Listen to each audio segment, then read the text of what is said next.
Hello. കഴിഞ്ഞ തവണ ഞാൻ എൻ്റെ ഒരു എക്സ്പീരിയൻസ് പറഞ്ഞിട്ടുണ്ടായിരുന്നു. ഒരു ഫാർമസ്യൂട്ടിക്കൽ കമ്പനിയിൽ ഞാൻ ഇൻ്റർവ്യൂ ചെയ്ത സമയത്ത് ഒരു കാൻഡിഡേറ്റിനോട് സ്ട്രെങ്ത്തും വീക്ക്നെസ്സും ചോദിച്ചപ്പോൾ അയാൾക്ക് പ്രോപ്പറായിട്ട് ആൻസർ ചെയ്യാൻ പറ്റിയില്ല എന്നുള്ളത്. ഇന്ന് ഞാൻ പറയാൻ പോകുന്നത് ഒരു ഫാർമസ്യൂട്ടിക്കൽ കമ്പനിയിൽ ആക്ച്വലി വരുന്ന വ്യക്തിക്ക് ഒരു ജോബ് ക്ലാരിറ്റി ഉണ്ടാവണം എന്നുള്ളതാണ്.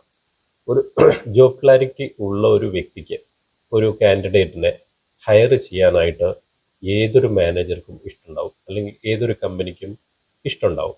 അവിടെ മറ്റു കാര്യങ്ങളെല്ലാം എന്താ പറയുക, അത് സെക്കൻഡറി ആയിട്ട് അക്കൗണ്ട് ചെയ്യപ്പെടുള്ളൂ. കാരണം ജോബ് ക്ലാരിറ്റി ഉണ്ടെങ്കിൽ തീർച്ചയായിട്ടും അയാൾക്ക് ജോബ് ചെയ്യാൻ കഴിയും എന്ന് തന്നെയാണ്. നമ്മൾ എന്ത് ചിന്തിക്കുന്നോ അത് നമ്മളായിത്തീരും എന്നാണല്ലോ യൂണിവേഴ്സൽ അട്രാക്ഷൻ, അല്ലേ, ലോ ഓഫ് അട്രാക്ഷൻ.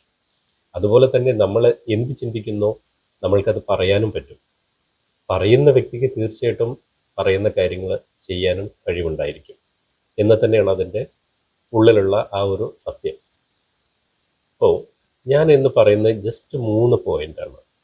ഒരു ഫാർമസ്യൂട്ടിക്കൽ കമ്പനി അല്ലെങ്കിൽ ഏതൊരു സെയിൽസ് ഫീൽഡ് ആണെങ്കിൽ തന്നെയും അതിനൊരു കസ്റ്റമർ ഉണ്ടാവില്ല. നമ്മൾ പ്രോഡക്റ്റ് സെല്ല് ചെയ്യാനാണ് വരുന്നത്, അല്ലേ?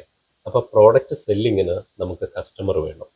സോ ഈ കസ്റ്റമർ എങ്ങനെ ഉണ്ടാവും എന്നുള്ളതാണ്. സോ ഞാനിവിടെ പറയുന്നത് ഒരു 3 പോയിൻ്റാണ്.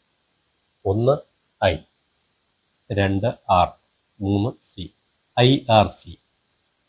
ഈ ഒരു IRC നിങ്ങളുടെ കയ്യിലുണ്ടെങ്കിൽ തീർച്ചയായിട്ടും എന്തുണ്ടാവും, നിങ്ങൾക്ക് ഫാർമസ്യൂട്ടിക്കൽ കമ്പനിയിൽ സക്സസ് ആവാൻ പറ്റും.